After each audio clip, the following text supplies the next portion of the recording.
2020 সালে মুক্তি পাওয়া হিন্দি সিনেমা হ্যাকড দেখেছেন কখনো? ওই সিনেমাটা দেখলে জানতে পারবেন একজন হ্যাকার চাইলে কতটা ভয়ঙ্কর হতে পারে। আপনার কেরিয়ার, জীবন সবই কয়েক মুহূর্তে ধ্বংস করে দেওয়ার ক্ষমতা রাখে সে। সিনেমায় 19 বছর বয়সের একটা ছেলেকে দেখানো হয়েছে, যে কম্পিউটারে অত্যাধিক মাত্রায় পটু এবং হ্যাকিং এর মাধ্যমে একটা মেয়ের জীবন নিজের মতো করে তছনছ করে ফেলতে সক্ষম হয়েছিল। পাশাপাশি তার অফিসেরও ক্ষতি করেছিল মেয়েটির সূত্র ধরে এগিয়ে। হতে পারে এটা কোনো সিনেমার গল্প, কিন্তু বাস্তবে যে এর কোনো অস্তিত্ব নেই তা কিন্তু নয়। বাস্তবে এতটাই বা আরো ভয়ঙ্কর ক্রিমিনালরা ঘুরে বেড়াচ্ছে আপনার ক্ষতি করার জন্য। এই বিষয়টা এতটাই ভয়ানক যে এমনও পরিস্থিতি হতে পারে যে আপনি নিজের বাড়িতেও প্রতি মুহূর্তে প্রতি জায়গায় কারোর নজরে থাকবেন। আপনাকে ব্ল্যাকমেল করা হবে এবং সিনেমাটার মতোই শুনতে হবে, ইউর লাইফ ইজ হ্যাকড। এই ঘটনা ঘটে যাওয়ার পর করার কিন্তু কিচ্ছু থাকবে না নিজের জন্য। তাই এমন পরিস্থিতি তৈরি হওয়ার আগে থেকেই সতর্ক হন। সাইবার ক্রাইম থেকে রক্ষা পাওয়ার সবথেকে গুরুত্বপূর্ণ এবং প্রথম শর্তই হলো সতর্কতা। আপনাকে সতর্ক করতেই তো আমি সুপ্রীতি আজ এসেছি সাইবার ক্রাইমের ওপর আমাদের এই এপিসোড নিয়ে। নমস্কার বন্ধুরা, আপনারা শুনছেন কুকু এফএম। শুনুন যেমন অর্থাৎ ন্যাশনাল ক্রাইম রেকর্ড ব্যুরো একটি রিপোর্টে বলেছে যে সাইবার ক্রাইম জাতীয় অপরাধের মাত্রা বিগত কিছু বছরে প্রায় ৭৭% বৃদ্ধি পেয়েছে। এগুলো থেকে বাঁচতে কি করতে হবে আমাদের, সেগুলো না জানলে আমরাও যে কোনো সময় সমস্যার মুখোমুখি হব। আর এই কি করা উচিত জানার জন্য আগে জানতে হবে সাইবার ক্রাইম কি এবং কিভাবে ঘটানো হয় এই অপরাধ। এক কথায় যদি বলতে হয় সাইবার ক্রাইম কি, তাহলে বলা যায় সাইবার ক্রাইম হলো সেই ধরনের ক্রাইম বা অপরাধমূলক কাজ যা ইন্টারনেট বা সাইবার দুনিয়ায় করা হয়ে থাকে। অর্থাৎ এমন অপরাধ যা করার জন্য প্রধানত কম্পিউটার এবং ইন্টারনেটের প্রয়োজন হয়। তাই এর আরেকটি নাম হলো কম্পিউটার ক্রাইম। ফলে এই ধরনের কাজ বা অপরাধকে সেই সমস্ত ব্যক্তি পরিণতি দিতে পারে যার কম্পিউটার এবং ইন্টারনেট সম্পর্কে যথেষ্ট জ্ঞান আছে। এই সমস্ত জনেরা বিজ্ঞান ও ইন্টারনেটের ভুল এবং অনুচিত প্রয়োগ করে সাইবার ক্রাইমকে রূপ দেয়। আর আজকের তারিখে এই অপরাধের পরিমাণ প্রতি মুহূর্তে বেড়ে চলেছে এবং আমরা hacking, scamming, identity theft, spamming ইত্যাদির শিকার হচ্ছে, যার মাধ্যমে গুরুত্বপূর্ণ নথির চুরি, গুরুত্বপূর্ণ ফাইল চুরি, যৌন হয়রানি এবং অপব্যবহার, ব্যাংক লুট ইত্যাদি নানান কাণ্ড ঘটে চলেছে। আর সেই সমস্ত অপবুদ্ধি সম্পন্ন মানুষ যারা এই অপরাধমূলক কাজগুলো করে তাদের সাইবার ক্রিমিনাল বলা হয়ে থাকে। সাইবার ক্রাইমের আইন 2005 সাল থেকে স্বীকৃতি লাভ করেছে এবং এর অন্তর্ভুক্ত সমস্ত অপরাধকে গুরুতর অপরাধের শ্রেণীতে রাখা হয়ে থাকে। শুধুমাত্র সাইবার ক্রাইম যেগুলো তার বিষয়ে তদন্ত করার জন্য আলাদাভাবে সাইবার থানার ব্যবস্থা করা হয়েছে সরকারের পক্ষ থেকে। এই ধরনের অপরাধ কিভাবে হয় জানেন কি? আসুন জেনে নেওয়া যাক। প্রায় দিনই খবরের কাগজে বা টিভি, রেডিওতে এক ধরনের ঘটনার বিবরণ শুনে থাকবেন, যেখানে একজন অপরিচিত ব্যক্তি ফোন করে আপনার ব্যাংক অ্যাকাউন্ট আপডেট করার জন্য বা এটিএম ভেরিফাই করার জন্য আপনার কাছ থেকে কিছু তথ্য জানতে চাইবে, বা আপনার ফোনে কোনো ওটিপি পাঠানো হবে, সেই ওটিপি তারা আপনার থেকে জানতে চাইবে। বা ধরুন কোনো তথ্য নয়, কোনো ওটিপি নয়, আপনার ফোনে একটা লিংক পাঠানো হবে, সেটাই আপনাকে ক্লিক করতে হবে।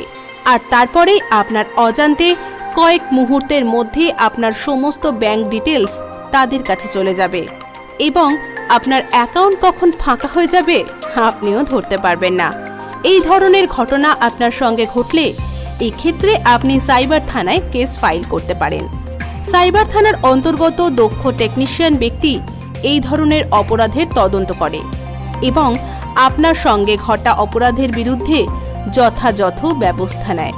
এই আলোচনা চলাকালীন আমি আপনাকে কিছু কথা বলতে চাই। কোনো ব্যাংক বা প্রতিষ্ঠান কখনোই ফোন করে আপনার তথ্য জানতে চায় না, অথবা কোনো প্রকার ওটিপি বা লিংক পাঠায় না। তাই এই ধরনের ফোন বা মেসেজ এলে যথেষ্ট সতর্ক থাকতে হবে আপনাকে। ভুলেও কোনো রকম তথ্য তাদের না জানিয়ে সরাসরি ব্যাংকে গিয়ে খোঁজ নিন এবং তৎক্ষণাৎ ওই ধরনের ফোনের বিষয়ে সাইবার থানাকে জানান, যার মাধ্যমে আপনি নিজেও ওই অপরাধীদের হাত থেকে রক্ষা পাবেন আর অন্যদেরও বাঁচাতে পারবেন। পাশাপাশি এটাও মাথায় রাখবেন যে কোনো ব্যাংক কখনোই আপনার অ্যাকাউন্টের বিষয়ে অন্য কোনো ব্যক্তিকে কোনো প্রকার তথ্য জানায় না। সুতরাং যদি বোঝেন কেউ আপনার ব্যাংক অ্যাকাউন্টের বিষয়ে জেনে গেছে, তাহলেও আপনি সেই সন্দেহজনক ব্যক্তির বিরুদ্ধে সাইবার থানায় কেস করতে পারেন।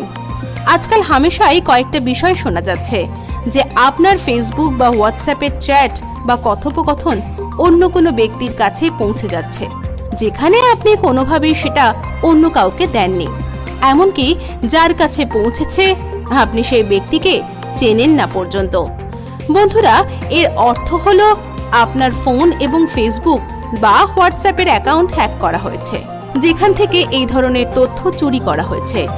এই ধরনের সমস্ত কার্যকলাপ কিন্তু সাইবার ক্রাইমের অন্তর্ভুক্ত এবং আপনি সন্দেহ করছেন যাকে, তার বিরুদ্ধে আপনার সঙ্গে ঘটা সমস্ত কিছু জানিয়ে যথাযথ পদক্ষেপ নিতে পারেন।